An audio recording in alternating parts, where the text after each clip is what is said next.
Bem-vindos a mais um episódio do Filosofia.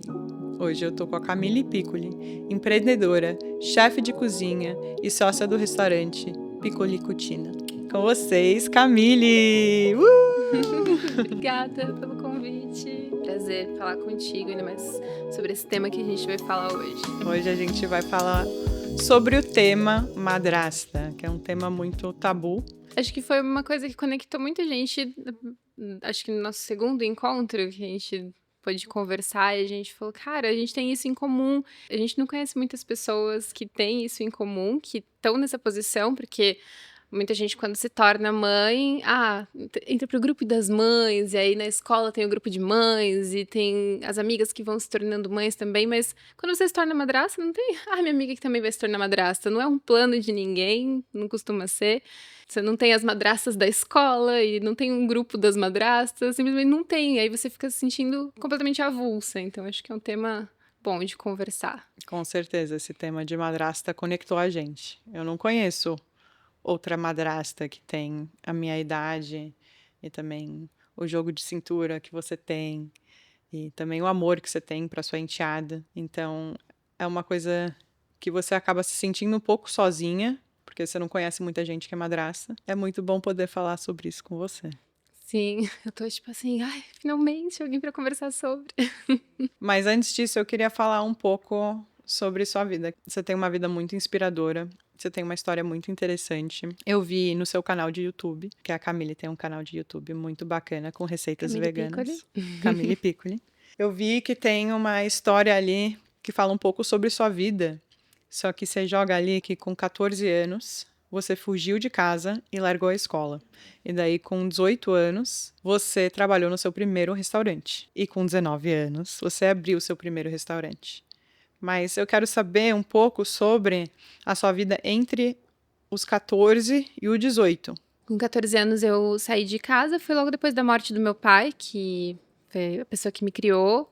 Ele faleceu quando eu tinha 13 anos, e aí logo em seguida eu saí de casa. Conheci alguns coletivos culturais, conheci algumas pessoas que trabalhavam com arte, fui trabalhar no estúdio de tatuagem.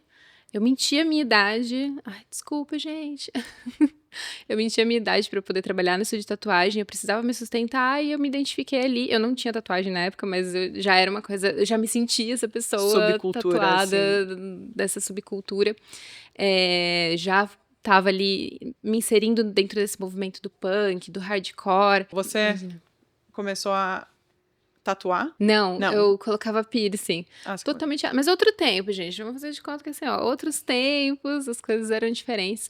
E dentro desse movimento, dessa subcultura, eu conheci essas pessoas que trabalhavam em coletivos culturais e estava inaugurando um coletivo na cidade que eu morava, em Sorocaba, que faz parte de uma rede de coletivos que se chama Fora do Eixo. Era uma rede de coletivos muito conhecida no Brasil e que estava tendo um movimento muito grande. Diversos artistas que hoje são muito grandes foram lançados dentro do selo desse coletivo, tipo Criolo, Emicida, Carol Conká, e abriu uma sede em Sorocaba e eu comecei a fazer parte dos eventos lá. E era um movimento muito grande, assim, de música, de teatro, de cinema. E eu comecei a trabalhar nesse coletivo. Saí do trabalho no estúdio de tatuagem e fui pro coletivo.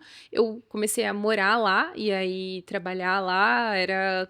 é um sistema um pouco difícil de explicar, assim, porque era uma coisa muito única que estava acontecendo ali, porque tinha todo um sistema de trocas que funcionava com vários outros tipos de negócios. Era uma coisa um pouco complexa, mas ao mesmo tempo muito, muito bacana.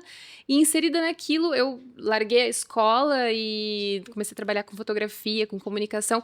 Então, assim, saí da escola e de repente eu tava escrevendo projetos para editais do governo, para continuar os projetos ali dentro. Então era uma coisa muito grandiosa, assim, pra mim. De repente, eu lá com 16 anos, ajudando a escrever editais e fazendo fotos e participando da organização de festivais. E dentro desse coletivo foi onde eu comecei a cozinhar. Porque a gente fazia diversos eventos e nesses eventos, tipo, vamos fazer umas comidinhas para vender aqui também, para arrecadar verba para o coletivo, que vivia dos editais, do que comercializava ali, as bandas que vinham tocar, que vendiam os merches. Já era vegana, sou vegana desde os 11 anos e eu já cozinhava para mim, desde criança, na verdade, já cozinhava para mim, cozinhava em casa. Comecei a fazer umas comidinhas lá E foi rolando. E foi rolando, foi acontecendo. E foi assim que eu meio que comecei a ter esse contato um pouco mais forte com a cozinha, mas não era a ideia, assim, nunca ser cozinheira. Uhum. Tipo, nunca pensei nisso. Na verdade, meu foco era assim, não, daqui eu vou evoluir dentro da fotografia e a ideia era ser fotógrafa. Você ainda tira foto? Sim, fotografas, vídeos. Ah. Nunca deixei de fazer isso. E foi nessa época que você percebeu que você tinha um talento pra fazer comida? Não, eu achava que não tinha talento nenhum. Nem era uma coisa que eu falava, que bom que eu consigo fazer isso, porque eu me viro, consigo comer, porque era uma época que, assim, o veganismo literalmente era tudo mato. Não tinha restaurantes veganos super legais, não tinha essa quantidade de produtos veganos que a gente encontra na prateleira dos mercados. Então, assim, ou você cozinhava alguma coisa decente, ou você não ia comer nada decente nunca. Então, eu achava que eu sabia fazer o básico, mas eu fui me aprimorando, fui me dedicando, e aí, tipo, realmente falar, não, acho que eu sei fazer muito bem isso aqui, e veio bem mais pra frente. Então, depois que você trabalhou nesse coletivo em Sorocaba, você ficou dos 16 a... Eu fiquei lá por um tempo, eu fiquei mais ou menos 1 ano, mas dentro desse coletivo eu tive meu primeiro relacionamento, que foi um relacionamento abusivo. Era um relacionamento violento mesmo, era um relacionamento com agressão física e agressões psicológicas, enfim, foi bem difícil. E eu fugi desse coletivo, desse em específico de Sorocaba, e fui para a sede de São Paulo. Depois passei por outros coletivos, morei um tempo na sede de Bauru, porque, como eu falei, tinha sede em várias cidades. Fiquei um tempo cigana, perambulando por aí até me encontrar, mas sempre com esse contato com a cozinha. Tinha essa coisa dos shows, dos eventos, mas a cozinha tava ali. Ela tava sempre te Tava chamando, sempre me né? chamando, e era uma coisa que, assim, eu negava. Falava, gente, não sonhava, não almejava. Na verdade, foi uma época da minha vida que... Hoje, quando eu paro pra pensar, assim, eu não tinha um sonho, nem almejava nada, não pensava nem, tipo, em relacionamentos, simplesmente ia vivendo como dava, porque era assim, um dia por vez. Que bom que eu sobrevivi hoje, que bom que hoje eu consegui comer alguma coisa, eu ia fazendo as coisas, e aí eu voltei a morar em São Paulo, na casa de umas amigas, eu fazia xepa na feira, não sei se você tá Explica o que é xepa habituada. na feira. Xepa na feira é quando você vai lá com essa sacolinha e, tipo, no final da feira e recolhe coisas que as pessoas vão jogar fora, consegue comprar muito barato. É, tipo, final da feira. É, tipo, 1 da tarde, a hora que a feira tá acabando, você recolhe os alimentos ali, porque sobra muita coisa. Isso é fazer a xepa. E aí eu ia na feira, fazia a xepa, pegava os alimentos de graça, e eu chegava em casa sempre com muitas coisas, assim, tipo, coisas que muita gente não compra, tipo, as folhas da beterraba. Hoje em dia até se popularizou, mas na época não. Eu chegava com várias coisas, tipo, sei lá, um sabonete, um jiló, várias coisas que as pessoas não costumam comer muito, e fazia várias receitas, tipo, bolo de abobrinha. E aí eu comecei a fazer algumas coisas pra vender. E aí eu saía pelo centro, eu morava na época ali perto da Rua Augusta, fazia uns sanduíches, fazia uns bolos, fui fazendo coisa, inventando coisa pra vender. Eu ainda não tinha 18 anos, aí no dia do meu aniversário de 18 anos, eu saí com a minha sacolinha e comecei a levar uns currículos. Meu currículo era tipo assim, nada, era tipo assim, eu cozinho. Mas você trazia comida, assim, pra ele experimentar, assim? Sim, eu o entregava jeito... o currículo e uma comida. A minha marca se chamava Camida, com K, né? Comida! Amei! Fazia os cartõezinhos de coraçõezinhos. E aí um restaurante me chamou pra trabalhar. Gostaram da minha comida, porque, né, só podia ser, porque eu lá com 18 anos, me dá um emprego. Comecei a trabalhar nesse restaurante, só que teve uma época que eu meio que cansei, assim, da coisa do restaurante. Era um restaurante buffet, mas era um buffet bem legal, assim. Comecei trabalhando, descascando batata, fazendo, assim, carregando peso. E aí eu fui evoluindo lá, fui ganhando meu espacinho ali, até sair de lá como sous-chefe. Você ficou 1 ano lá. Eu fiquei quase 1 ano lá. Tem algumas coisas no tempo dessa a gente não época que eu lembra. fico um pouco perdida, às vezes, porque muitas coisas aconteceram num tempo muito curto, mas eu trabalhei quase 1 ano lá. Eu lembro que eu saí de lá e já tava meio, não é isso que eu quero fazer, Não quero quero fazer trabalhar outras em coisas. cozinha. Não vou ficar trabalhando em cozinha. Aí uma amiga minha arrumou um trabalho pra mim no Sesc, que era montagem de exposição. ia ter uma primeira exposição que ia ser do Botansky, que ia ser uma exposição gigante dele. Aí eu fui trabalhar nessa montagem, falei, não, é isso, eu tenho que voltar a trabalhar com essa parte cultural e tudo mais. Trabalhei nisso e depois que acabou essa exposição, ia levar um tempo para ter outras exposições. Ia ser um trabalho freelancer, eu não tinha como me sustentar Nesse meio tempo que você nesse não meio tava tempo. Então, quando tinha trabalhando. exposição, eu ia, mas precisava fazer outras coisas. E foi aí que eu comecei a trabalhar num hostel, aqui em São Paulo mesmo. E foi bem na época da Copa, que teve aqui no Brasil, em 2014. E foi uma época que, assim, eu ainda estava me recuperando, porque eu saí do coletivo de um relacionamento abusivo. Sim. Trabalhei no restaurante, enfim, fiz várias coisas, mas eu saí desse relacionamento muito doente, assim, mas Sim. sem saber. Eu tive anorexia, tive bulimia, não sei se eu tive depressão, mas assim, foi um tempo muito sombrio que eu trabalhei, aprendi, fiz muitas coisas legais, mas Nossa, é bem interessante que você teve esses distúrbios distúrbios alimentares. alimentares, sendo que você trabalhava com comida. Sim. Como é que foi isso? Foi um tempo muito sombrio. Trabalhar com a comida, eu acho que me ajudava a percebê-la de uma outra forma, mas era uma coisa muito louca, assim. Eu trabalhava com comida, mas eu não comia, e enfim, foi um tempo muito difícil na minha vida, não só financeira e material, mas também psicológica, emocional. Eu tava completamente destruída. Eu tô comentando isso porque aí fui trabalhar nesse hostel, era a época da Copa do Mundo. Todo mundo que tá turistando num país, numa cidade, tá feliz. As pessoas estão com a energia lá em cima. Tipo, as pessoas estavam aqui no Brasil, o país mais legal pra Copa do Mundo, o país do futebol. Então eu conheci muita gente muito feliz e muito animada. E isso foi crucial, assim, pra minha... Tipo, gente, tipo, olha essas pessoas. A Tipo, vida é era boa. tanta energia boa. Foi uma época que eu comecei a ir pra festas, porque eu sinto que eu não vivi muito a minha adolescência, assim. Quando eu entrei na adolescência, meu pai faleceu. E aí, na sequência, eu tive um primeiro relacionamento que foi bizarro, com Muito muita tóxico. violência, agressões pesadas. Então, eu não sabia o que era, tipo, se relacionar, o que era. Então, eu fiquei muito fechada, não ia pra festas. Na época, eu era straight edge, que, tipo assim... Straight edge. Sim.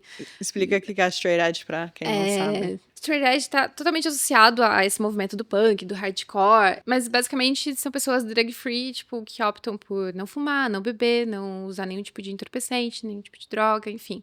100% sóbria. 100% sóbria. Hoje, você falar que é drug-free ou qualquer coisa do tipo, é, tipo, mais comum. Mais pessoas cada vez vêm aderindo a isso, Sim. e, tipo, sendo sóbrias. Era super da subcultura. Vegana, Sim. straight edge. Sim. Numa época que, assim, o veganismo... Ninguém sabia. Você falava o que era veganismo, as pessoas não sabiam. Não beber, não fumar, imagina, era um ET. Muito um ET. Eu passei pela essa primeira fase da adolescência, assim, não me sentia parte de nada. E de repente eu entrei em contato com essas pessoas que estavam turistando no Brasil. E isso me trouxe uma nova perspectiva. E foi quando eu decidi morar no Chile, que eu conheci vários chilenos, porque cada vez que ia ter... Você foi inspirada a viajar. Fui inspirada a viajar e conhecer o mundo e fazer outras coisas e sair dessa coisa que eu tava ali. Esse negócio de, tipo, encarar cada dia. E aí foi quando eu tive pela primeira vez planos na minha vida. Falei, não, vou morar no Chile, guardei o dinheiro, fui morar no Chile, peguei a minha malinha, fui de ônibus morar no Chile. Nossa, sério? Sério, uma malinha, uma passagem de ônibus. Eu cheguei no Chile, eu não tinha nem reserva pra ficar lá. Onde você ia ficar. Eu não Você foi pra sabia onde eu ia Santiago? ficar, eu fui pra Santiago. Nossa, Eu não que legal. sabia nem onde eu ia ficar. Eu só fui, assim, vou morar lá.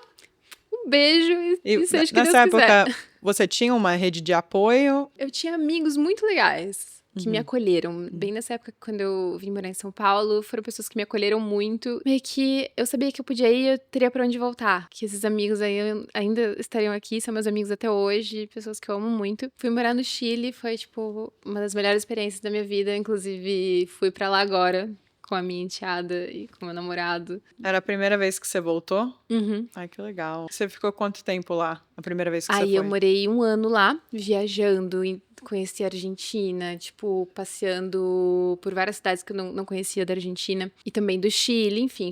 E isso me curou. Me curou de todas essas feridas que eu fui acumulando nesse tempo. A morte do meu pai, o relacionamento abusivo, tudo isso. E quando eu voltei pro Brasil, eu pude enxergar as oportunidades que vieram depois disso, sabe? Eu voltei a trabalhar nesse hostel, e aí esse hostel fazia vários eventos Só que tava tudo meio caído, assim, depois que passou a Copa aqui no Brasil, deu uma caída no turismo no Brasil. Então, o hostel fazia vários eventos e dentro desses eventos eu falei, posso fazer um evento aqui de comida vegana? Porque era um hostel que já tinha uma cultura de cerveja, bem quando começou todo esse burburinho das cervejas artesanais. E aí eu falei, vou fazer um evento de petiscos de boteco harmonizados com cervejas, que era uma coisa que nem existia, assim. Veganismo, se você falava, não existia nada nichado, assim. Não existia um restaurante japonês vegano, italiano vegano, não tinha uma padaria vegana. E aí o evento foi muito legal, deu muito certo. Fiz um outro, e foi acontecendo, e o negócio foi crescendo. E aí eu tornei ele um evento itinerante. Aí eu aluguei uma casa pra mim e eu comecei a fazer jantares secretos nessa casa. Paralelo aos eventos itinerantes, eu fazia jantares secretos na minha casa. O que que é um jantar secreto? Era um jantar que eu só anunciava o tema. O tema desse jantar é o jantar de Afrodite. Aí eu ia fazer um jantar afrodisíaco. Nossa, que legal. E nessa época você já estava criando conteúdo também ou ainda não? Nessa época a gente ainda usava o Facebook. Eu criava evento no Facebook. Era assim, o Instagram era pra postar foto Com filtro. com filtro do cachorro, assim, Sim. tipo, não era um lugar que a gente postava foto conceitual. Essa era bem legal, inclusive. Pegava Sim. fogo os seus eventos no Facebook. Super, era bizarro, assim, porque eu acho que como eu trabalhei no coletivo cultural, por isso que eu até falei pra você quando a gente tava conversando em off, esse período que eu trabalhei no coletivo, ele serviu pra mim de muito aprendizado pra muita coisa que eu uso até hoje. Tipo, quando eu trabalhava no coletivo, eu era uma agitadora cultural, né? Eu organizava os eventos, então eu sabia como fazer. É uma loucura que você vai vivendo a vida e você não entende na hora como que as peças vão se encaixar. E daí você olha pra trás e você fala, nossa, faz tudo tanto sentido. E na época eu nem entendia como que eu conseguia fazer as pessoas quererem vir comer minha comida, porque eu não era ninguém. Não era ninguém, eu não era uma chefe, eu nem me dava chefe, eu não era Mas ninguém. você viu também uma certa carência, né? Sim, até hoje eu vejo uma carência no mercado e falo, mas se eu fizer isso, ninguém tá fazendo.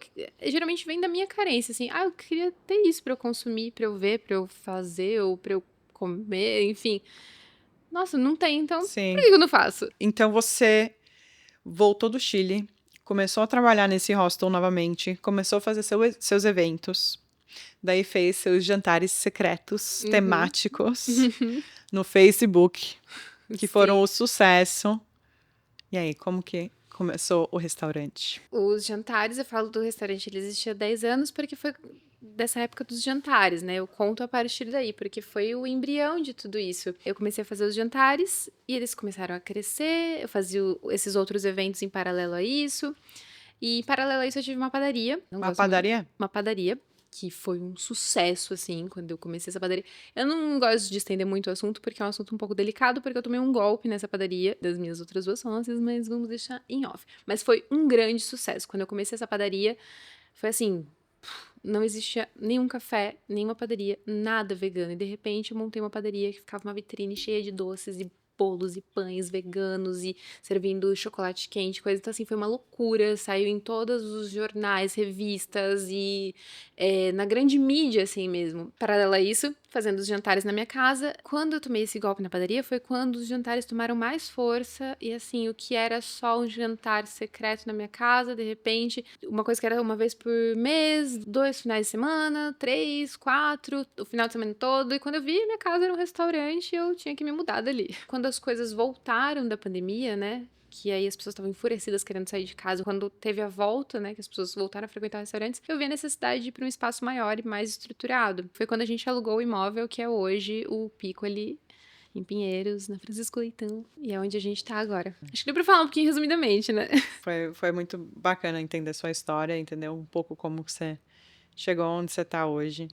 Inclusive, eu já escutei falar que o seu restaurante é um dos melhores restaurantes italianos veganos do Brasil. Eu acho que é o melhor restaurante vegano italiano, que é o único. É o único! Italiano vegano, é o único. Foi o primeiro. Eu acho que depois até abriu algum outro que tinha delivery, mas assim, eu acho que é o único italiano, assim, com essa Vegano. coisa E muito você é nichada. italiana? Sim. Com esse nome, né? Sim. Hoje eu mudei, inclusive. Hoje não, tem um tempo já que eu mudei pra não cozinha italiana, mas cozinha imigrante italiana, que eu quero assumir essa identidade. E eu acho que o veganismo tá muito associado a isso. Pra mim, a cozinha vegana é a cozinha mais surrealista. Quando eu penso assim na cozinha associada em arte, tipo, pra mim eu associo ao surrealismo. Porque você realmente faz alguma coisa parecer o que não é. Inclusive, hoje eu trouxe aqui umas coisinhas. Um cookie Eba. vegano que ele é tão surreal que ele parece que não é vegano. Será que tem Você vê como que a é gente... lambuzado de chocolate, mas... Tem como mostrar? Cookies! Eu amo chocolate chip cookies. Agora eu quero abordar o tema da madrasta. Você falou que Sim. recentemente você levou sua enteada pro Chile. E foi a primeira vez que você voltou pro Chile desde da sua época lá, que realmente ajudou você se curar. Então vamos falar O nosso tema, né? o nosso Acho que eu tomei tema. uma boa parte aqui, resumindo um pouco dessa história, mas acho que é importante pra contextualizar, né? Como que você se dá, assim, de todos os acontecimentos da sua vida, de repente você vem parar num lugar que você jamais imaginou ou sonhou, mas faz tanto sentido. Antes que a gente comece, eu quero falar da onde vem a palavra madrasta. A palavra madrasta tem uma conotação meio negativa. Igual você falou antes, ninguém sonha a ser uma madrasta, ou ninguém sonha a ter uma madrasta. Quando eu crescer, eu vou ser uma madrasta. Não. E quando você se torna uma madrasta, também aquela ideia que você tinha, que eles vendem para aquela criancinha, do conto de fadas, que você vai achar seu príncipe encantado casar e Ter ter seus lindos filhos, todos com a sua cara. meio que acaba, né? Sim. Em vez de você estar vivendo esse sonho, você acaba sendo meio que a vilã no conto das fadas, né? Você é a sombra no conto de fadas de outra pessoa, né? Porque você vem depois que o conto de fadas acabou. Então vamos lá. Madrasta, ou em inglês stepmother, que eu acho que é um jeito um pouco melhor de falar. Mas um pouquinho melhor. Stepmother ou madrasta. A palavra madrasta vem do latim matrasta, que é derivada de mater, mãe, com o sufixo pejorativo astra. Então, o sufixo já é pejorativo. Infelizmente. Esse sufixo astro, para o padrasto ou astra, no latim, muitas vezes tinha a conotação desfavorável de algo imperfeito ou não legítimo, passando a ideia de mãe inferior. Por isso, madrasta significava literalmente mãe não verdadeira ou mãe substituta. Então, a palavra já não vem de um berço legal, já não nasceu de uma coisa legal, mas ao mesmo tempo é verdade que a gente não é mãe dessa criança. Mas também não é substituta, porque ela tem uma mãe. Exatamente. É que eu acho que o termo ele tá muito antiquado. Ele precisava ser revisto, mas quem vai reivindicar isso? Porque as pessoas não estão nem falando sobre ser madrasta, quem dirá reivindicar um termo. Porque o termo ele vem de uma época em que a única possibilidade de existir uma madrasta ou um padrasto, mas mais acho que madrasta, é quando a mãe falecia. Não existia essa configuração familiar das pessoas se separarem e de repente se casarem de novo e isso ser normal. O desquite veio na década de 80, se eu não me engano, 70, 80, eu acho, aqui no Brasil. Então, assim, como que você configura isso agora? Porque se você for pensar, você não é tia daquela criança e você não é madrinha daquela criança porque você convive muito mais com aquela criança e acaba também educando essa criança. Então, o que você é? Você fica meio assim, sem entender esse papel, porque é um papel que você não cresce vendo na mídia. Ou se você vê na mídia, é sempre um papel ruim. É sempre um papel ruim.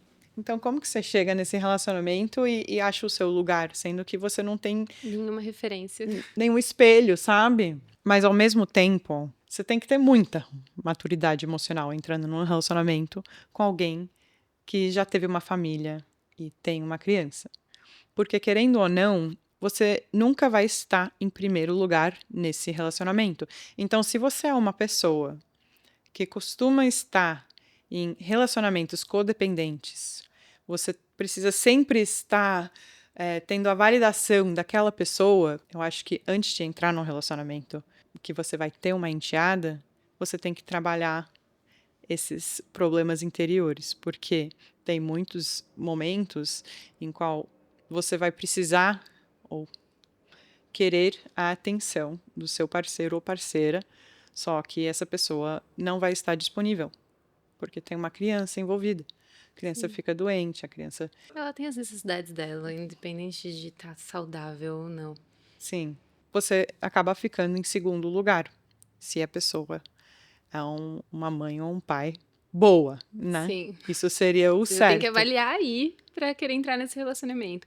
Essa criança tem que estar em primeiro lugar. Se a pessoa tá deixando a criança em segundo lugar pra tá procurando outro relacionamento, já não é uma boa. Quando que você descobriu que o seu parceiro hoje tinha uma filha? Quando eu conheci ele, Você já sabia, ele eu já já te contou. sabia. Não precisa contar, porque as redes sociais, né, gente?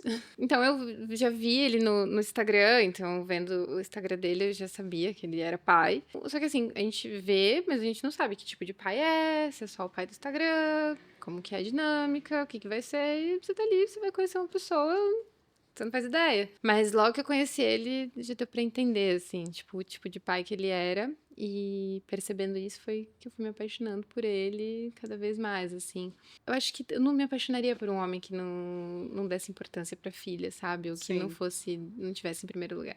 Uma mãe sempre vai. Tipo, é raro, é exceção as mães que não. O filho não tá em primeiro lugar, ou que vão embora, ou que abandonam, ou que qualquer coisa do tipo. A sociedade, né? A gente não espera o mesmo dos pais. É normal o pai que foi comprar cigarro e nunca mais voltou. É normal o pai que não tá nem aí. É normal o pai que só vê de final de semana.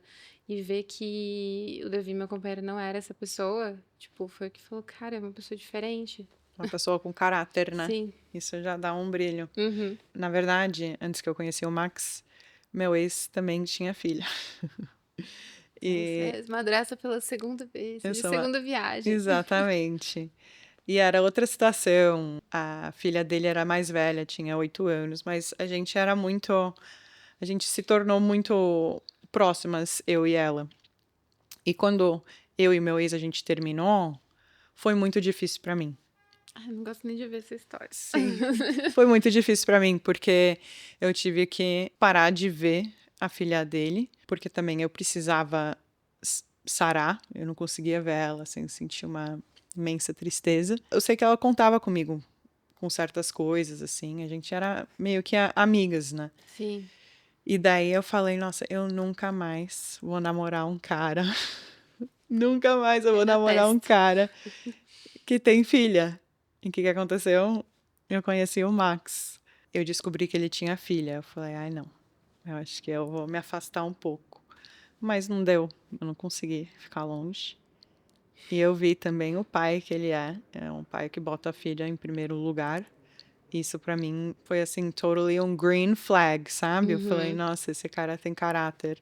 Sim. Eu um dia quero também ter minhas próprias crianças, assim. I wanna have kids. Uhum.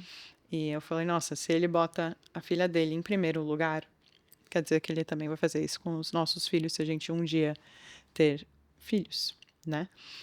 Só que ao mesmo tempo tem o lado inverso, que é quando a gente está um pouco insegura ou carente e o nosso parceiro não está disponível. Ao mesmo que é um green flag, quando você olha the bigger picture, a foto maior, Uhum. quando você tá naquele momento carente, é difícil.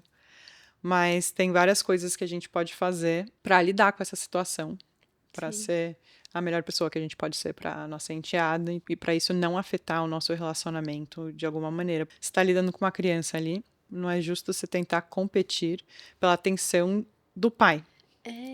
Isso é muito perigoso e eu vejo muito isso acontecer, infelizmente. No meu caso, eu sempre me coloquei numa posição muito altruísta de verdade. Eu nunca me senti, ai, não vai passar tempo comigo, ou ai, vai dar atenção pra ela, ou ai, quando eu precisar. Eu acho que como eu vivi muito tempo da minha vida sozinha, e eu me virando, eu fazendo as minhas coisas, eu por mim mesma, eu nunca coloquei essa expectativa no outro, sabe? De esperar que o outro vai ser o meu aconchego quando eu tiver mal, ou que o outro vai me dar essa atenção quando eu precisar. Tipo assim, eu a vida inteira precisei de atenção e nunca tinha ninguém lá.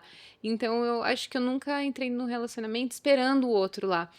E isso até eu vejo que é uma coisa que ele não entende, assim. Por exemplo, quando ele, desde o começo, sempre que ele tá com a filha dele, eu não ligo, eu não mando mensagem, eu me afasto completamente, porque eu fico assim, eu não quero roubar um minuto da atenção que ele. E assim, é uma viagem minha, porque a pessoa pode te responder, tipo, ele tá ali no celular, ele vai responder Sim, outras pessoas, outras coisas. sim. Mas eu fico tão nessa, tipo assim, não, não posso roubar esse tempo, eu não posso, tipo, invadir esse tempo que é dela. Então e até ele várias vezes já falou assim, mas você é fria, você não me manda mensagem, você não me liga. Eu falo, não, mas não é porque eu E não, nisso não você tá quero, é tentando porque eu tô tentando, tipo, respeitar o tempo respeitar o deles. tempo que você tá ali pra se dedicar a ela. Se ele não falar comigo, eu passo a semana inteira sem falar com ele quando ele tá com ela. Porque eu aprendi desde cedo a me resolver comigo mesma, assim, tipo, quando eu tô carente, quando eu tô triste. E esse não é uma coisa que é 100% ok, tá? Eu Sim. deveria compartilhar mais coisas com ele. Ele até já se chateou com isso, de, tipo, Mas eu não compartilhar, de eu falar, nossa, eu tô suas muito dores. triste, e, tipo, ele ficar sabendo porque eu tô comentando com alguém perto dele. Uhum. Mas se você vê por um outro lado, quando você fala de ser madrasta, você já tá um passo à frente de muitas pessoas. Porque, pra mim, assim, eu me trabalho bastante, eu faço terapia e eu tenho uma maturidade emocional boa. Mas foi também algo que eu fui aprendendo, que realmente a coisa mais importante naquele relacionamento é a criança. Você já tá um passo à frente, porque você não exige algo do seu parceiro quando ele tá com a filha. Você chega na vida de madrasta, você não sabe o que você tem que fazer. Não tem um. Eu fui para uma livraria em Santos para procurar livros sobre ser madrasta. Isso aqui era em Santos, então um pouco diferente, mas eu não consegui achar um livro. Eu fui para duas Não, mas não livrarias. tem. Você pode ir nas melhores livrarias de São Paulo, não tem. Eu acabei achando alguns online que dava para pedir e tudo mais. Só que é isso, ninguém tá te ensinando a ser madrasta. Eu acho muito legal que você faz uma prioridade de dar o espaço para o seu parceiro e a filha dele. Porque a gente tem que lembrar realmente de dar aquele espaço, porque é um momento sagrado ali, porque eles não estão sempre juntos, ou estão na situação. Eles. É muito bem dividido, assim, a rotina deles. Mas o tempo que eles estiverem juntos, eu não quero roubar nenhum minuto desse tempo, sabe? Principalmente porque ela é uma criança. Ela tá. Essa fase da infância ela é tão rápida. E, tipo assim, daqui a pouco ela vai se tornar uma pré-adolescente, uma adolescente. E ela vai querer cada vez menos ter esse tempo com a família. Tomara, porque é esse o ideal do adolescente, do pré-adolescente, é ele ter esse descolamento Sua do enteada tem pai. quantos anos? Ela tem 9. Eu conheci ela com 6. Esse tempo é tão sagrado, é tão precioso, essa infância. Então, assim, não vou roubar esse tempo. Daqui a pouco ela não vai mais querer estar colada nele dessa forma. Se a gente continuar juntos, espero que sim. Sim, A gente vai ter outras fases sim. na vida dela. Ah, com certeza. É importante realmente dar esse espaço para eles e também dar um espaço para você quando você precisa, né? Porque a minha enteada é mais nova, ela tem 3 anos. Então ela demanda muita atenção.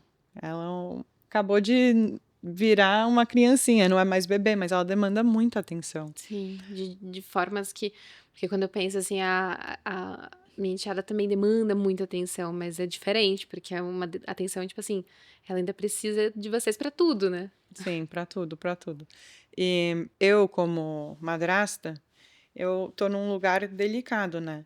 Eu nunca quero passar um estresse ou um mau humor para minha enteada. Então, eu acho importante aqueles momentos que eu tô com TPM, que eu tenho uma TPM um pouco mais forte, ou eu sinto que eu estou mais irritada, eu realmente me retiro da situação, assim, eu dou um espaço para mim, fico na minha casa e tudo mais, porque a gente não é mãe daquela criança e eu não quero nunca passar algo que quando essa criança cresce, ela pensa, não, nossa, a tia Sophie, ela me traumatizou de alguma maneira ou ela falou comigo de alguma maneira mais grossa. Eu não quero passar isso para essa criança. Então, eu acho muito importante saber os seus limites pessoais, Sim.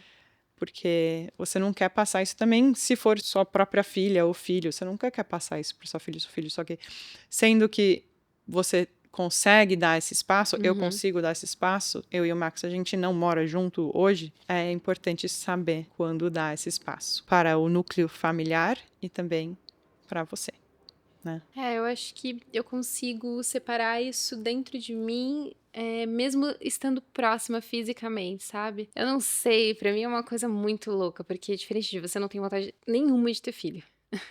A gente até comentou isso, né, de como é diverso, assim como a maternidade, tipo, cada um tá numa situação diferente. Mais ainda, porque a maternidade, a mãe, ela vai passar por todas as fases. A gente não. Eu conheci a minha enteada quando ela já tinha uma certa idade, então eu não vivi a primeira fase. Pode ser que uma pessoa vai se tornar madrasta quando a pessoa for uma adolescente já. Pode ser que você vai se tornar madrasta, no seu caso, quando ela era super pequenininha.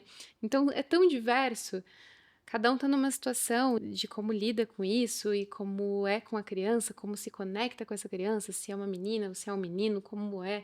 O tempo que eu tô com ela, eu me entrego tanto. É tipo assim, eu sou dela. Ela me faz de boneca e tipo assim, eu pinto com ela, eu faço coisas com ela e me dedico tanto a ela que eu consigo separar dentro de mim essa qualquer dor, qualquer tristeza, qualquer coisa que eu tô sentindo, tipo, tá com ela é tipo assim, ai, eu vou fechar essa portinha aqui disso que eu tô sentindo e vou ficar com ela, me dedicando a ela. Então eu consigo fazer isso que você faz mesmo fisicamente. Sim. Eu acho isso muito legal que você falou que você não quer ter seus próprios filhos, mas ao mesmo tempo você dedica seu tempo como se fosse uma mãe para sua enteada.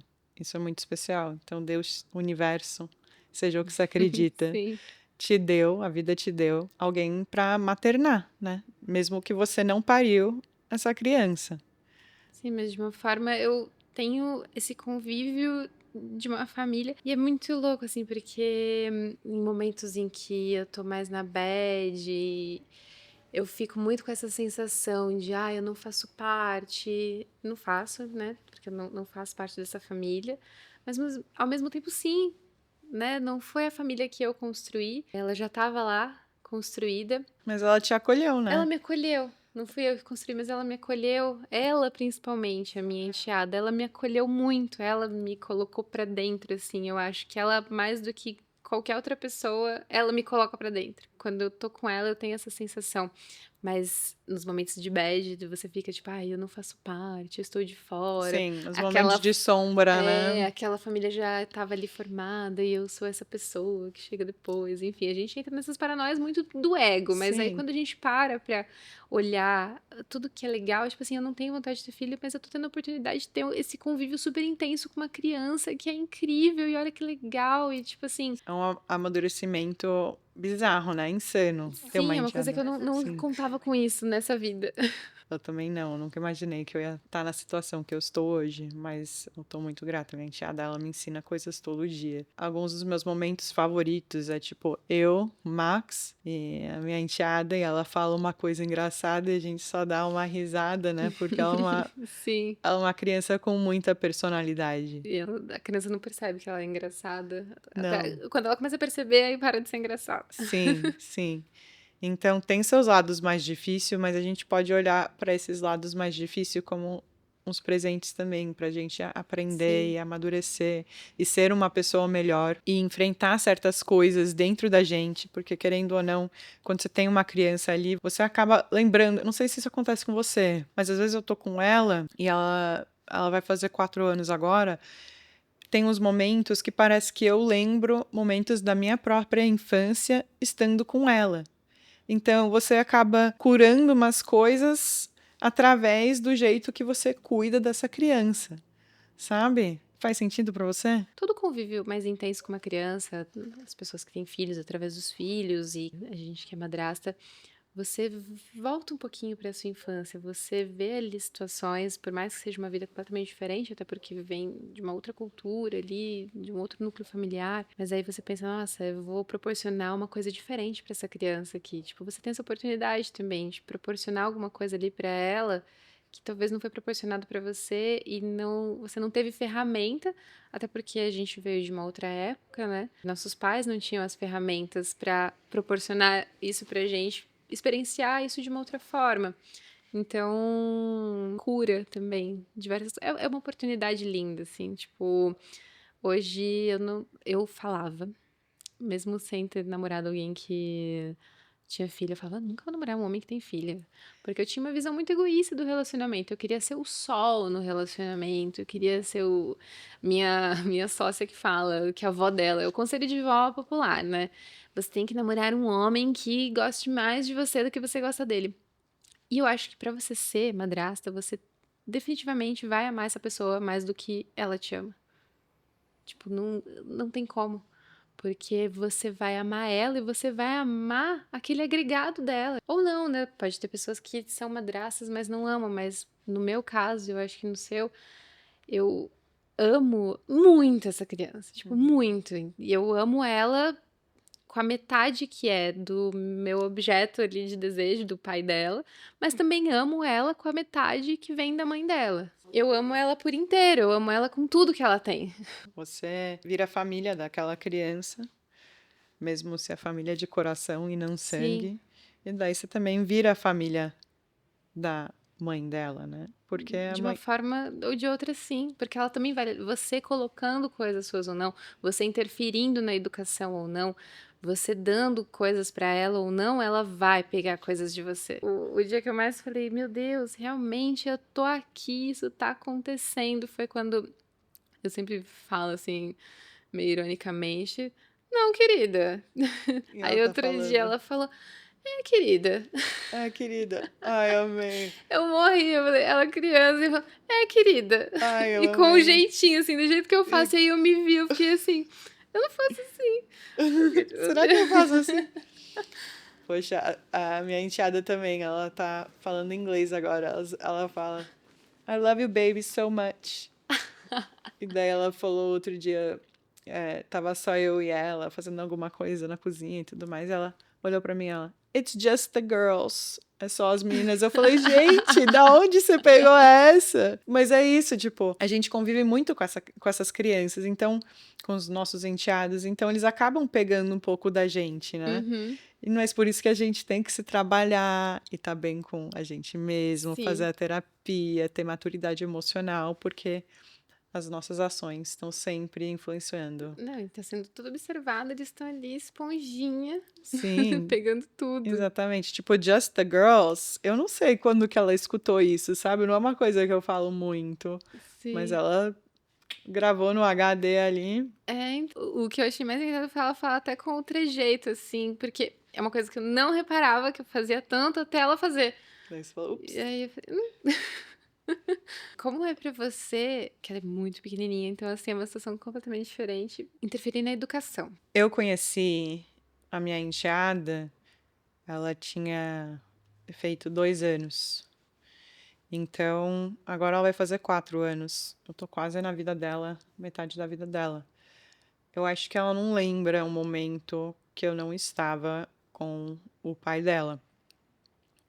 Que eu acho que, por um lado, é muito legal. Me integra um pouco mais nessa família, assim. Você considerada por ela parte da família É, dela. você sempre esteve ali. Sim, eu sempre esteve ali. E outro dia, a mãe dela falou pra mim uma coisa que foi muito legal. Porque eu acho que, como madrasta, às vezes você fala: será que alguém, aqueles momentos sombrios, você fala: Uhum. será que alguém tá reconhecendo o que eu tô fazendo? Que eu tô dando aqui o meu melhor? Será que isso tá sendo Porque visto? é tão assim, se o trabalho da mãe já não é reconhecido, né? Porque a mãe tá ali ralando e é tipo assim, ela não tá fazendo mais que obrigação. O pai levou na escola, já tipo, meu Deus, que pai Uhum. maravilhoso, né? Olha É, que dedicação.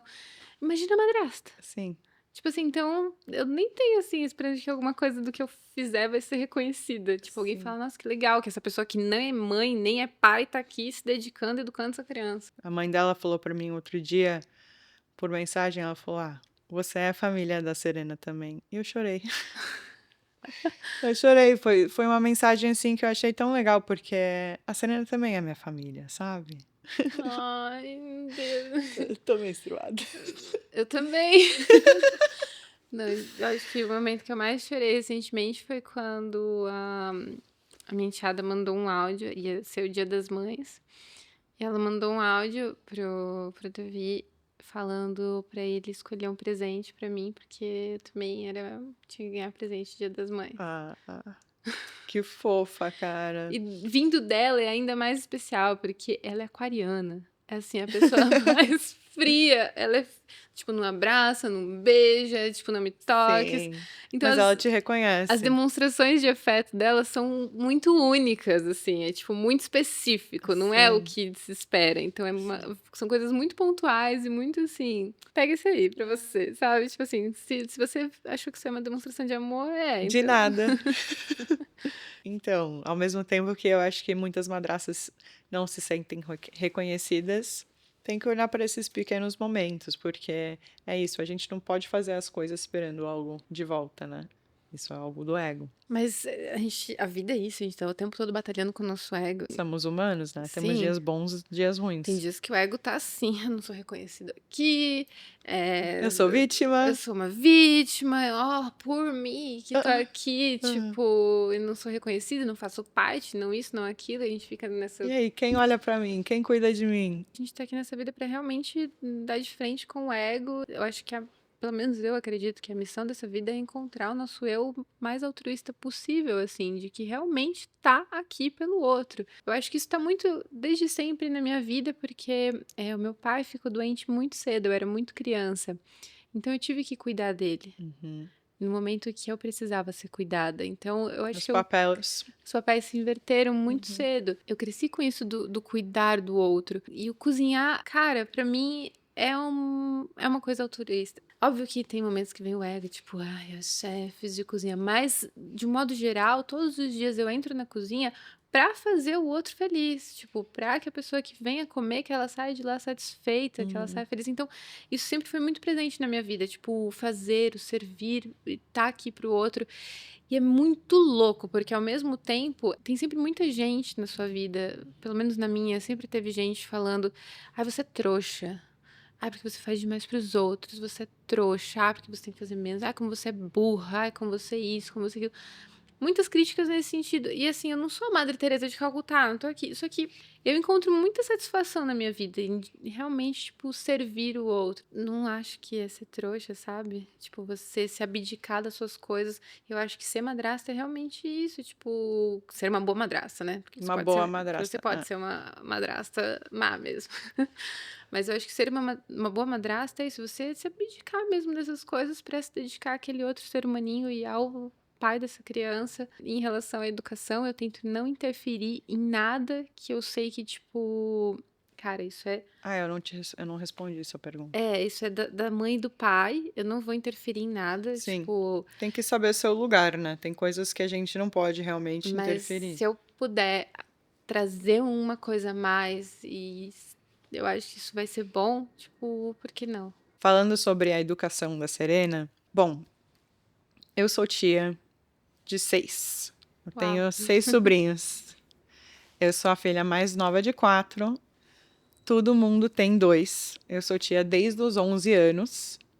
Então eu tenho uma sobrinha de 20 anos e uma sobrinha de 2 anos. Eu tenho uma escadinha assim. Uhum. 6. Você tá a sua vida toda convivendo com crianças e fazendo parte da educação delas.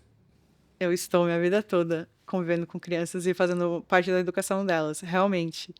Então eu tento, quando eu estou educando a Serena, tem momentos que tem que educar a Serena, eu tento chegar nisso com alguma, tipo, naturalidade, sabe? Uhum. Eu acho que é uma coisa que vem natural para mim, só que ao mesmo tempo tem que saber os seus limites e o seu lugar. Igual você falou, tem certas coisas que é entre o pai e a mãe. E você tem que ficar quieto e deixar eles educar a criança daquela maneira. Agora, eu acho que quando tem situações, questões maiores, talvez algo mais problemático, alguma coisa assim, daí cabe sentar a mãe, pai, madrasto, padrasto, seja o que for, ou essa família mosaica, Sim. para sentar e conversar como que vão lidar com isso. Tem algumas coisas, por exemplo, de corrigir ou alguma coisa de se atentar, que eu prefiro, ao invés de eu fazer, eu vou falar com o pai dela. Olha, eu percebi tal coisa, você não acha que seria legal fazer isso ou aquilo? Uhum. E se tiver abertura pra mim, eu vou eu vou falar, vou talvez Sim, interferir ou corrigir, mas eu acho melhor deixar isso com os pais, sabe? sim, total. E também ter o canal aberto de poder falar, não só com o pai, mas com a mãe dela, sobre Sim. certas coisas é muito legal. Tipo, a mãe e a madrasta, elas têm que saber trabalhar em sintonia, né? E saber que, tipo assim, eu não vou roubar. Felizmente, eu tô numa posição muito privilegiada, porque a mãe da minha enteada é uma querida, tipo, uma pessoa muito legal, que a gente já conversou, a gente. Enfim, a gente tem uma proximidade e eu me sentiria super à vontade pra falar qualquer coisa com ela. Tipo, acho que ela também. Então, é uma posição muito privilegiada. Porque a gente. E acho que você também tem isso. Sim, é um trabalho em equipe, né? É um trabalho em equipe, mas infelizmente não é todo mundo que tá nessa posição. Pode ter muita madrasta que a mãe aliena a criança pra ter alguma revolta com o pai ou com a madrasta, ou não se comportar quando tiver com a madrasta, ou fazer. Enfim, pode ter várias situações. Várias situações. Sim, são Realmente, infinitas. Pode ser muito mais difícil para outras a pessoas. Então gente a gente tá tá muito bem, muito muito privilegiada de privilegiada, ter sim. as mães dessas crianças serem super legais, mas infelizmente não é todo mundo que tá nessa situação. Sim, exatamente. Eu desejo que para essas pessoas que estão nessa situação que elas tenham ainda mais maturidade e jogo de cintura para saber lidar com essas diferentes posições, porque imagina, sei lá, você ter que lidar com uma criança que quando ela tá com a mãe fala: "Não, você não pode gostar daquela megera", sabe? Você não Sim. e você fazer o seu Alineação melhor, alienação parental parental com a madrasta ou com a padrasto. madrasta, com o É padrasto, complicado isso. já rola alienação parental com o pai ou com a mãe, imagina rolar isso com tudo. Então, imagina a cabeça dessa criança. Então, E quem é assim, ferido ali é a é criança, criança, porque ela pode ter a madrasta mais legal do mundo, ela vai chegar em casa e vai ficar tipo assim: não, eu não posso se gostar daquela sentindo uma pessoa. culpa. Exato. Culpa por gostar de alguém. A culpa é realmente uma Então, o que que sensação isso vai criar traumatizante. na cabeça de uma criança? Então, assim, se você é mãe, não faça isso com seus Uhum. filhos. Tipo, deixa as coisas fluírem. É muito mais Sim, legal se todo mundo é legal. E tem aquele ditado, né? Que sim, você precisa de uma aldeia para criar uma criança. E, tipo, que exatamente. legal. E, tipo, que pena que o relacionamento não deu certo, né? O primeiro relacionamento ali que gerou essa criança. É uma pena, mas infelizmente acontece. Hoje em dia as pessoas se É separam e vão muito viver outras comum. vidas. E que legal para essa criança, porque só agrega, além do pai, da mãe, da avó, do vô, dos tios, ela tem agora mais outros adultos que têm a oportunidade de ter uma boa relação e amar e dar mais amor ainda para ela. Uma criança vai ser Sim. duplamente amada, quadruplicamente amada. Sim. E a criança pode ter oportunidades que ela não teria. Eu gostaria muito de ensinar inglês para a Serena, meu sonho, Mas você já tá ensinando, é só aos poucos. aproveita agora que ela é uma esponjinha. Sim. O cérebro da criança, ele vai se formar assim, tudo que a gente vive, ele é formado até os 7 anos. Sim. Então assim, Não, aproveita. total. Ela se dá tão bem com o meu sobrinho, Noah, que eles têm quase a mesma idade, eles se dão tão bem. O Noah fala inglês, então acho que tá puxando ela para falar também. Então acho que é muito legal quando a mãe da criança vê isso e fala: Uau! Eu até falei Uhum. com a mãe da minha enteada: Vamos botar filminho para ela ver em inglês, filmes que ela já viu em português que ajuda ela, vamos. Então, uma coisa assim, é um trabalho em Sim. equipe e é reconhecer que todos os papéis são importantes ali. Que quando a gente está com aquela criança, a gente também está cuidando, educando, amando, mesmo que não veio de dentro da gente, né? Sim, que é muito louco, assim, no começo eu tive muita dificuldade com essa relação, eu fiquei muito confusa. Normal, eu acho normal isso. Eu levei um ano, assim, dentro do relacionamento pra conhecer a minha enteada. E quando eu conheci ela, tipo assim, foi amor à primeira vista. Eu libriana, ela aquariana, a gente se conectou, assim, ó, pelo intelecto. Foi, tipo, Uhum, sim. super gêmeos ativar, assim. Tipo, parece que eu tava conhecendo uma alminha gêmea, assim. Aham, Inclusive, foi ela que me pediu em namoro. sim. Porque eu fui Você me contou. apresentada a ela como amiga do papai, enfim, aí a coisa foi se desenrolando. Foi um amor muito louco, assim, e eu fiquei muito confusa nesse começo, porque ela mora em outra cidade, então o pai fica o período com ela nessa cidade, e eu sempre que eu posso eu vou pra lá. Na verdade, eu tento ao máximo ir pra lá, deixo meu trabalho aqui pra ir pra lá, porque eu quero estar com ela, é uma coisa que eu faço questão, isso me alimenta também, né, essa troca que eu tenho com ela.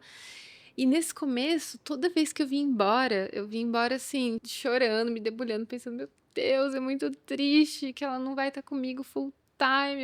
Eu acho que eu vou morar lá na casa da mãe dela também. Eu acho que eu vou namorar com a mãe dela também. Vamos todos morar juntos e ser uma grande família, porque era Aham. muito dolorido, assim. Sim. E eu vinha assim, realmente pensando, eu falava, e se eu namorasse a mãe dela? Pra eu ficar, tipo Sim. assim, Ela preencheu uma ficando coisa ali. louca. Eu fui ficando louca. Sim. Tipo, o que que eu faço? E aí eu comecei a entrar numa paranoia, falando, será que eu quero ter filho? Porque esse amor me preenche tanto. Será que eu quero ter filho? Será que eu quero ter essa convivência com uma criança full time? E passei por um tempo até confuso em relação a isso, porque assim, desde o início da adolescência, desde criança, na verdade, nunca fui uma criança que brincava com Você boneca. sempre soube, Eu sempre soube. nunca falei, acho, ai, quero ter filho, quando crescer terei filhos. Não, Uhum. não, a minha Barbie já era empreendedora, assim. Tipo, o meu rolê é trabalho e tal, não quero ter filhos, não que uma coisa exclua a outra, mas eu acho que no meu caso eu nunca quis mesmo. E foi a primeira vez na minha vida que eu fiquei tipo, gente, será que eu quero ter filhos? Tipo, será que vai bater em mim? Porque falam que quando chega perto dos 30 anos bate e tipo, não, Não bateu. não bateu, foi só realmente um período de muita confusão, assim, emocional e mental. Eu realmente não quero ter filhos, mas eu descobri que, tipo assim, não, é esse o tempo que eu tenho com ela, eu vou dar o máximo, o meu melhor, e é isso, e tá tudo certo, Sim. calma. Foi muito confuso no começo, mas hoje eu organizei tudo Você muito bem, assim, achou o seu emocionalmente, lugar. Sim. mentalmente, achei o meu lugar, entendi que eu não preciso estar full time com ela, que eu tô no coração dela, na vida dela, eu faço parte, porque a gente fica com aquele medo, né? Tipo, ai, se eu não estiver com ela, ela vai esquecer Será, de mim, será que vai tipo. esquecer de mim? É. Mas não, é isso. Com a minha enteada, quando eu conheci ela, eu tomei muito cuidado pra não chegar nela, sabe? Eu deixei ela chegar em mim. Ela era muito pequenininha. Então, eu acho isso importante também. Deixar a criança no seu Uhum, tempo, meio sim. que adotar a ideia de você, né? Uhum. Não forçar a barra. Não forçar a É, eu barra. acho que essa é até uma boa dica, assim, pra quem vai conhecer, tá conhecendo Sim. uma pessoa que Deixa a criança chegar em você. não força a barra, não tenta ser legalzona, não trata a criança, eu acho que isso até pra filho, assim, não trata a criança tipo, "Ih", sabe, criancinha. Eu acho que isso foi o que conectou muito eu e a Lola, assim, de tratar ela meio que de igual pra igual. Eu Sim. trato ela de igual pra igual, e tudo, até hoje, assim, até coisas relacionadas à educação, assim, eu trato ela de igual pra igual. Sim. Tipo, às vezes quando ela não quer, sei lá, estudar ou fazer alguma coisa, eu falo, tudo bem, não precisa. Eu já sei isso. Você não acha que eu sou uma pessoa legal? Você acha muito legal eu saber falar, sei lá, um idioma? Você não acha legal saber falar inglês? Saber falar espanhol? Não é legal? Eu sou legal. Se você vai ser ou não, problema seu. Eu vou te chamar de qualquer jeito. Uhum. Então, assim, Você que escolhe. eu troco uma ideia com ela, assim, tipo, como se eu fosse falar com uma amiga, assim. Sim, sim. Óbvio que a gente tá numa posição de, tipo, eu sou adulta dessa relação, tenho responsabilidades aqui como adulta dessa relação, mas eu acho que essa relação é um pouco mais leve do que a relação paternal ou Sim. maternal. Devemos deixar ela ser mais leve, né? Onde a gente consegue deixar a vida mais leve, a gente tem que deixar a vida mais leve. Paz, amor, alegria, Sim, e né? como no termo em inglês diz o step, né? Tipo, você é stepmother, então sim, eu vou ser essa pessoa que tá aqui quando talvez aquilo que você precisava você não vai ter nem do seu pai nem da sua mãe, sabe? Eu tô aqui também. E Uhum. aí tem essa parte que é mais leve, porque às vezes é normal, né, a relação da mãe ou do pai ser um pouco Sim. mais pesada, porque eles têm que estar ali firmes, É, colocando os limites e tudo mais, mas quando você precisar de uma coisa mais mais tranquila, relax, tô aqui. exatamente. Você falou uma coisa que eu achei interessante para falar, que você não quer ter filho com o seu parceiro. Eu acho importante ressaltar que se você quiser ter filho com o seu parceiro que hoje já tem uma filha de outro casamento, de outra parceria, é muito importante saber que você tendo uma criança com aquela pessoa não vai preencher algo que você sente que está faltando nesse relacionamento. E quando você ter a criança com essa pessoa, é muito importante tentar integrar a primeira criança da outro casamento de uma maneira muito saudável, Sim. que essa criança não se sente excluída pelo seu casamento, sua junção. Uhum. Porque é muito fácil cair nisso, né? Sim, é muito fácil. Porque naturalmente um bebê ele vai demandar mais atenção, mais energia, mais cuidado do que uma criança grande. Sim, E é muito fácil outra criança se sentir fora, né? Porque De repente ela tá assistindo de perto um núcleo familiar completo e ela tá incompleta nesse núcleo familiar. É ela que vai ficar nessa posição. Só que a gente é adulto, a gente consegue lidar com a posição de fazer estar fora desse núcleo. Mas Sim, como a criança lida com isso? a criança não pode se sentir excluída de Não. jeito nenhum, né? E ela vai, em algum ponto ela vai. Porque, realmente, imagina só essa cena. É o pai, a mãe e o bebê ali juntos. E ela não é o filho desse casal. E Sim. tá esse núcleo familiar fechadinho ali. Daí vem o outro trabalho, uma nova etapa de ser madrasta, que é trabalhar 10 vezes mais para incluir Incluir.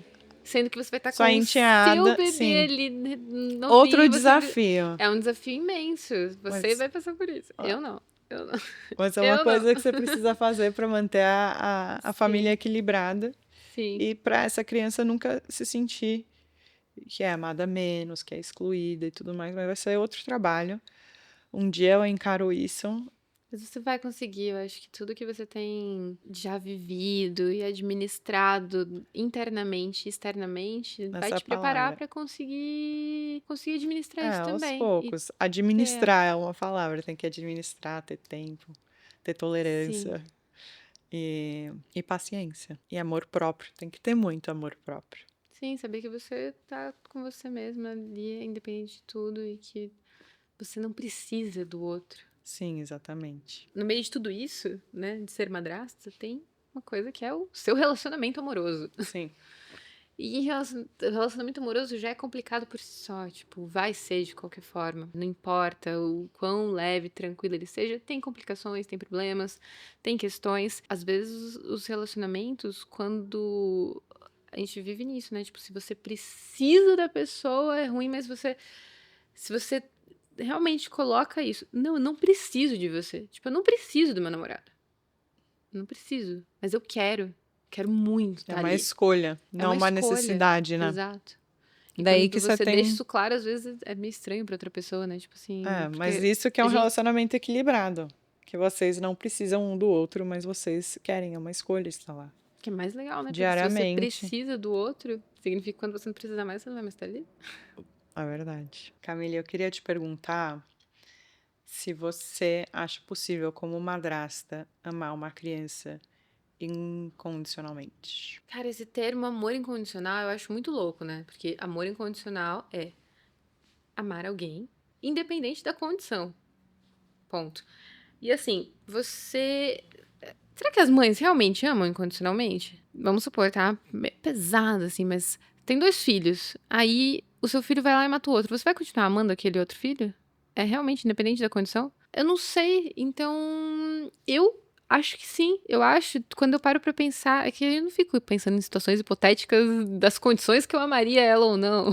Sim, sim. Mas quando eu paro pra pensar, tipo, eu acho que sim, eu acho que eu amo esse ser humaninho incondicionalmente, porque eu amo ela dentro da condição de não ser a mãe dela, dentro da condição de metade dela ser outra pessoa que eu não amo. Eu gosto da mãe dela, tenho uma empatia muito grande por ela, uma simpatia muito grande por ela, mas eu não amo ela. Né? Ela não é minha amiga, tipo, eu não saio com ela de final de semana, não é uma pessoa que eu amo. Então, assim, e a minha enteada, ela é metade dessa pessoa que eu não amo, e ainda assim eu amo muito ela.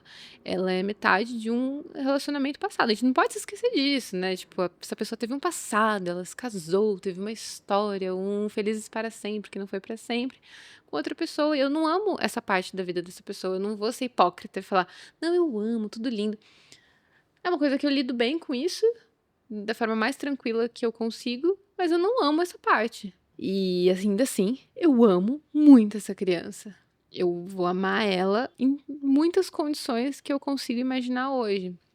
Então, acho que sim. Você acaba dando muito da sua energia, do seu tempo, do seu carinho, do seu amor para essa criança, né? E você, querendo ou não, mesmo que a criança veio de outro casamento e tudo mais, você se apega. E eu me apeguei à minha enteada, foi uma coisa muito rápido. Eu acho que por ela ser tão pequenininha quando eu conheci ela, ela se apegou a mim também rapidamente, porque a criança procura também uma figura feminina. ali, né? Sim. Quando ela tá com o pai, porque são energias diferentes. A energia que o pai dá pra ela é importante, é única, mas não tem esse carinho e olhar, talvez, que a minha energia pode dar pra ela em certas situações quando a gente tá os três juntos. Eu já fiquei olhando pra ela dormindo e pensando, nossa, que coisa mais linda que eu já vi na minha vida, e ela não saiu de dentro de mim. Sim. Então, Sim, é muito louco isso, você olhar pra aquela. Eu penso isso também. Eu olho pra ela e falo, meu Deus, é o ser humano mais lindo do universo, que coisa perfeita, ela é perfeita, ela é linda. E, tipo, não saiu de mim, não tem os meus traços ali. E ainda assim. Mas isso é muito louco, né? Você falou dormindo, eu tenho uma teoria de que a gente percebe o quanto a gente ama de verdade uma pessoa quando a gente quando vê tá essa pessoa dormindo. Porque é o momento que a pessoa tá mais vulnerável. Você poderia Sim. matar essa pessoa dormindo, você pode fazer o que você quiser, essa pessoa tá totalmente vulnerável. É E verdade. geralmente essa pessoa tá feia. Tipo. E aí eu me dou conta do quanto eu amo uma pessoa quando eu vejo essa pessoa dormindo. Eu acho que é verdade. Eu vi ela dormindo e eu tenho uma memória, assim, que eu vi ela dormindo. Eu falei, nossa, ela é muito perfeita, ela é tão pequenininha. E daí, quando tá dormindo também, a criança tá quietinha também, né? Sim, eu também lembro, assim, porque logo que eu conheci a minha enteada, eu dormia com ela. Que a gente era amigas, e aí ela que me pediu em namoro, ela que falou: namora o papai, porque eu quero que você venha sempre aqui. Então eu dormia com ela. Então foi assim, uma das primeiras coisas, uma das primeiras lembranças que eu tenho dela é ver ela dormindo assim, tão perfeito. É, tão bonitinha, Aquela boquinha sonhando, esmagadinha, muito fofa. fofa. A gente tá falando muito sobre ser madrasta. Sim, mas tem também os padrastos, né? Tem os padrastos.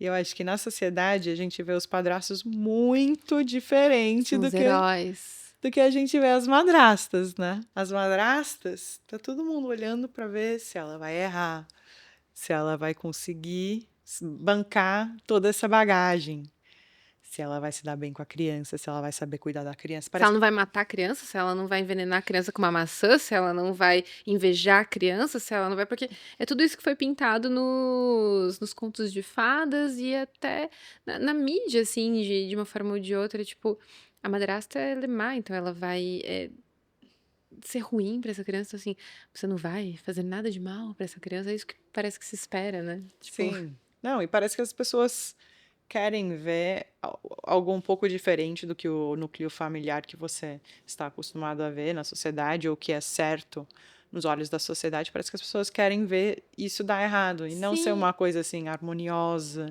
que todo mundo está trabalhando em equipe. E é muito louco, porque, por exemplo, eu me dou bem com a mãe dela, a gente tem uma relação muito ok, muito boa, na verdade. E o relacionamento dela com o pai da criança já tinha acabado há muito tempo. Não sou uma destruidora de lares, nem você. Mas parece que a sociedade te enxerga dessa forma em algum lugar, sabe? Tipo, eu sinto esse olhar quando eu vou buscar ela na escola, das outras mães. Parece que, tipo assim, ah, oi. Não sei, tem uma coisa estranha, assim, que eu não sei explicar. E não é uma. Ai, eu que sou muito louca, paranoica. Realmente tem um olhar estranho, assim, tipo, sabe? Ai, a Você madrasta. sente. Eu Sim. entendo, eu E, tipo entendo. assim, a mãe dela me adora, certo? Tipo, não tem nada entre a gente. Mas pra outras pessoas de fora, parece que é uma questão, sabe? Sim, eles gostam de pensar que tem uma questão, E né? aí, Ou querem saber, sempre será que tem? perguntam. Será que tem? E no caso do padrasto, não, né? O padrasto é o herói. Ele é a Que salvação homem da é esse família. que ficou com uma mulher com filho? Nossa. Que homem, meu Deus. É um herói. Já, E daí já vem tá pra lá, mãe já é um herói. e Só a de. mãe solteira, né? Daí a mãe solteira Pegou a também, mãe solteira lá, largada com o filho, tadinha ninguém da ia mãe querer. solteira. E esse homem, esse santo, esse abençoado, foi lá. Então, assim, ele não precisa fazer nada, que ele já é o herói. A Só por madrasta precisa casar com ela. provar que ela não vai fazer nada de ruim. Todo dia, toda hora. Mas isso é o papel da mulher na sociedade em qualquer um, né? Sendo mãe, sendo madrasta, sendo qualquer coisa. Acho que só a avó é imaculada. É, Parece que a presença da avó é a única presença feminina imaculada no mundo, porque de resto a gente tá aqui pra ser julgada e esperarem o pior da gente, a gente pode fazer o nosso melhor, ainda é o mínimo. mas por isso que a gente tem que trabalhar muito o nosso amor próprio, nossa autenticidade, fazer a nossa terapia, para que essas coisas coisas não nos abalam, né? Você tem Que é muito fácil você sentir esse olhar e pensar, nossa, né? Tipo, ficar mal com isso, é, levar isso como um problema pro seu companheiro, se colocar como ou se colocar como vítima, como vítima é muito estrangeira, fácil. como na eterna solidão de ser madrasta, que você nunca vai fazer parte daquele núcleo familiar. E, na verdade, você faz uma parte muito importante daquele núcleo familiar. Você tem o potencial de ser uma pessoa muito importante para aquela criança. E eu acho que uma coisa que é muito importante é que, assim, a gente fala muito sobre, ai, o machismo, né? E todas essas questões do homem. E eu acho que a gente precisa ter muita empatia com os homens, porque os homens também são afetados pelo machismo. Óbvio que se a gente perguntar pra eles se eles querem abrir mão dos privilégios, eles não vão querer, mas ao mesmo tempo, esse homem que tá aqui na nossa frente, que é a pessoa que a gente ama, ele não tem culpa, sabe? De várias coisas. E é muito legal ver o quanto ele tá se esforçando pra ser um pai legal. Então, não trazer mais problemas, mais coisas, mais questões das suas percepções, de como você se sente, ou assim, ou Como você acha assado. que um relacionamento deveria ser? E várias questões pesarosas que, tipo assim, Tem que essa olhar, pessoa já tá tentando tem lidar com a tanta coisa. paternidade, ela também tem vários problemas dela, então assim, E tem que olhar o lado bom das coisas. sim, Por exemplo, num relacionamento normal, nos olhos da sociedade, talvez o homem nunca teria tanta noção de quanto trabalho que é ser uma mãe solteira, um pai solteiro. Eu quero ter filhos com o Max um dia. Eu sei que o Max sabe o perrengue que é criar uma criança. ele vai embarcar nessa nova paternidade de uma outra forma. Tipo, uma coisa que provavelmente deve ter sido um pouco mais difícil. Ah, o puerpério que a ex-companheira dele passou, várias coisas assim. Agora ele já sabe, ele vai lidar com isso de uma outra forma. Porque ele já sabe Exatamente. como é difícil, e como é difícil ficar sozinho com essa criança. Exatamente. Porque muitas vezes eu não tô ali com ele. Então ele é realmente um pai solteiro. Sim.